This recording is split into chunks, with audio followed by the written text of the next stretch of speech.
As I promised earlier today, and I posted on my Twitter X page, I have Anna Jorgensen here with her video with me tonight.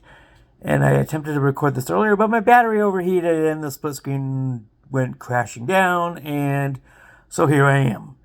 I did want to share this particular video because here in the Simpademic, we are solutions oriented, and this particular video of hers is superb in terms of providing a life series of advice that is appealing to both men and women at the same time, and appeals to men trying to get respect from women and vice versa.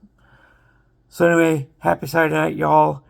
And I'm going to let Anna go here real quick, and I'm going to let her rip. That makes a woman want to stick by your side through thick and thin. So let's take a look at these principles. Be sure to keep track of how well you do on each of these traits by sharing your score in the comments. And remember, none of us is perfect, so give yourself some grace. Most of these traits are also attractive in women. Let's go.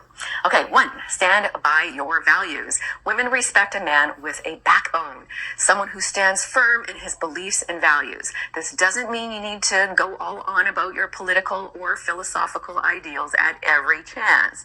It means you're a man of integrity. You say what you mean and you mean what you say. If honesty, loyalty, and kindness are values you hold dear, you don't compromise them to win her favor or anyone else's. Women can smell a man who's a pushover from a mile away, and it's not attractive. 2, pursue. So we're going to stop right there at number 1. If all men went with number 1 here on this one, and they did that in their life, the Simpademic would end tomorrow. Because values, you don't give any of that, the core of who you are, up for the favor of any women or vice versa. And changing your character to fit them or to possibly try to make them happy at the expense of your own character, as Anna says, women can smell this from a mile away, and it is ugly. And so in my particular case, I've been very specific about this before. I am an evangelical Christian. There's a lot of things that we believe in as far as relationships go that maybe most of the rest of the world doesn't. But I've been presented even with a situation tonight with somebody else who has come back into my life, but she doesn't share the same values that I do. I'm not going to throw that away. In fact, it's a hill I'm going to die on. As far as how I handle that aspect of relationships. And so this is something that I'm just, like I said, it's a hill I will die on. And those beliefs and the things that are scripturally in there are things that I will stand on as long as I need to, as long as I can. Excuse me. All right, Anna was going to start number 2, so I'm going to start it right here. Purpose, not just passion.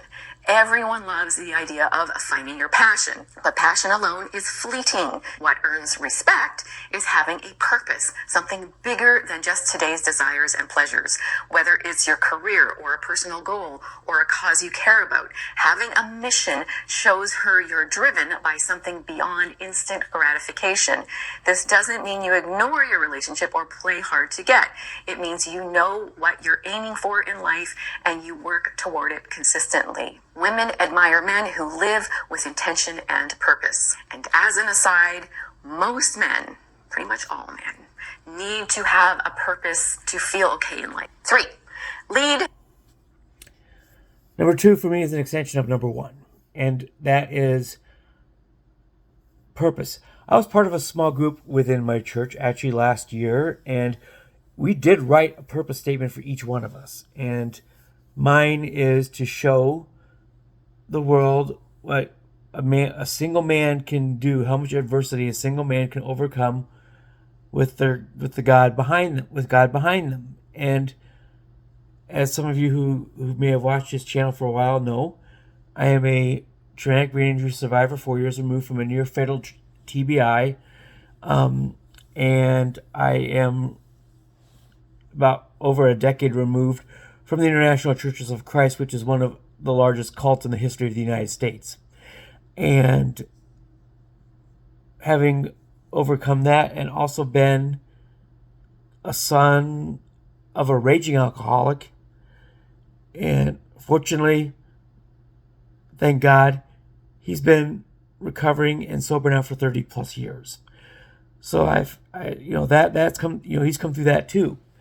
But so I have overcome a tremendous ton of adversity in my life. And my purpose is to show how my faith acts in that, and to show that as light to the world. So that is my purpose. And as Anna says, I think most people need to have a purpose. It's not even just men, but she says that pretty much all men. On that part, she's right. So that is number 2, and she's got number 3 lined up here. I'm going to tee that off. It's also an extension of 1 and 2 in my case. But don't control.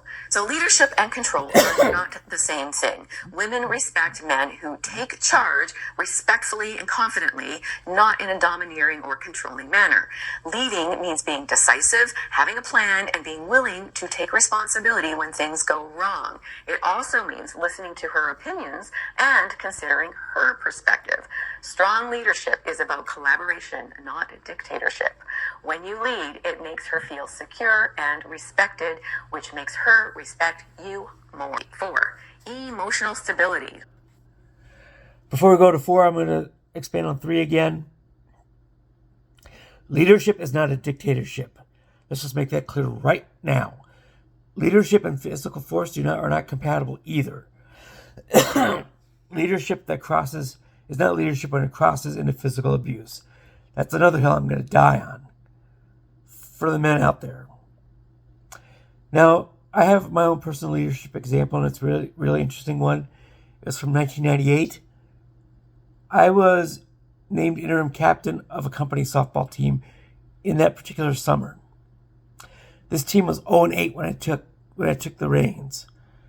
Reluctantly, I might add. Sometimes leadership opportunities do not come with a formal title of glory on it. Simply the interim skipper. Here's what I learned about collaboration in leaderships. In my particular case, I had 2 guys on my team who were basically my right hands. And they and I kept the message to the squad consistent. The goal in particular with this squad was to keep the team together through the end of the season so that the park board did not come down on our company for the team falling apart, and we would be invited to come back next year. That was the goal when I was named the skipper after the previous ones quit at 0-8. Short story, we went 15-7 the rest of the way. Finished at 15-15, took the 8th and final playoff spot, upset the top seed in the first round, got all the way to the championship series, and lost 2-1 in the final series.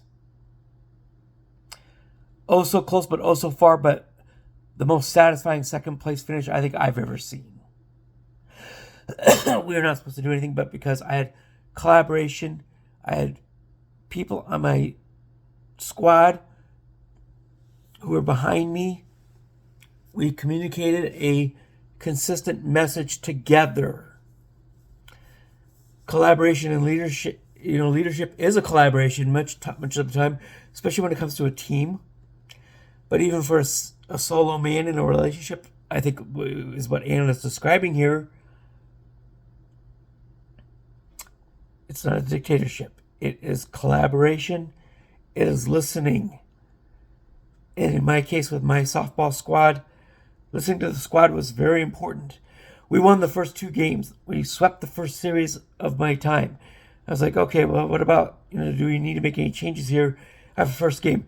The entire squad was like, no, don't do, no, we just won. Don't do that. And so I listened to them. And The lineup stayed exactly the same. The game plan stayed exactly the same. And we won game 2. So, point number 4, I think I had Anna starting on, so I'm going to bring her back. Let's get one thing straight. Being emotionally stable doesn't mean being emotionless. Women respect men who can handle their emotions in a mature way. If you're constantly reacting impulsively or getting defensive or blowing up over minor things, it signals immaturity and insecurity. And yes, as I mentioned earlier, most of these can apply to women as well in some way. On the flip side, if you're in tune with your emotions, but don't let them control you, she'll see you as someone she can rely on. We're talking about the kind of... So that's the fourth and final one there about being emotionally stable. Going back to my third example there with the softball team. Those helpers or other, leaders on my particular squad in the field helped me so much in this area. It was unreal. I was a 26-year-old fireball, the youngest skipper in the league by far. I was 26, the second youngest was 42. In Fargo, North Dakota, they do not give these positions to just anybody. The softball diamond in that particular city, that is where a lot of your movers and shakers and leaders happen to be. Your company or team you need to have the best foot forward possible. And so this collaboration style worked really well because as a 26-year-old, I had a lot of energy and drive. But when it came to arguing with umpires, for example, that's where the emotional lack of control could come in. But they taught me that what I needed to do with those arguments is not to try to change the decision in the moment. It's a time to calmly ask questions, not to act like some guy that you see in Major League Baseball, like an Earl Weaver, for example, kicking dirt or spitting at umpires. No. This was a time to be emotionally controlled, asking questions. And they taught me that it was not for the purpose of changing the call at the moment, but to have them keeping an eye for it down the road. So, for example, I would ask them, were you listening for the ball? Were you listening for the ball to hit the glove and listening for the foot to hit the base? And if they were questioning themselves on that one, then I had a seed planted in their mind to look for it the next time. And because you're actually supposed to do that as an umpire, by the way. I was not, blowing smoke. This is what they teach umpires, even on the major league level in umpiring school, that they should be doing. Listen for the ball to hit the glove while listening for the foot to hit the base, and try to catch which order they happen in to make a determination on whether the runner is safe or not. They taught me how to keep my emotions in control. And as Anna says, this is very appealing. By the time the season was over with, some of the female umpires were actually hitting on me by the end of the season. Because that type of emotional control was very attractive. So these are really good life tips in general. It's not just for the respective men or respective women, although she presents us this way. But I think these are just four really good points for life as a whole. These are life hacks. Excuse me again. My voice is still not 100%. But these are things that men and women alike can do and work on to gain the respect of everyone around them in life, professionally, non-professionally, and relationally. So that's why I decided to clip this in here, post your clip to my Twitter X page, and just run with this for tonight, because I wanted to explain this and present this because I think Anna is brilliant here. So anywho, Jason with End the Simpademic. Again, yes, women are problematic. Yes, a lot of them suck. They do terrible things. But here, we're going to be solution-oriented. And I think this is a fantastic piece to go with. If everybody functioned like this, the dating scene would improve dramatically overnight. And the Simpademic with men would end because of number one. They would stand by their convictions and not try to change who they are and their values just to try to gain the approval of women, which is really what simping is when it comes down to it. So anywho, enjoy your night. I'll see you all tomorrow. And peace out, homies.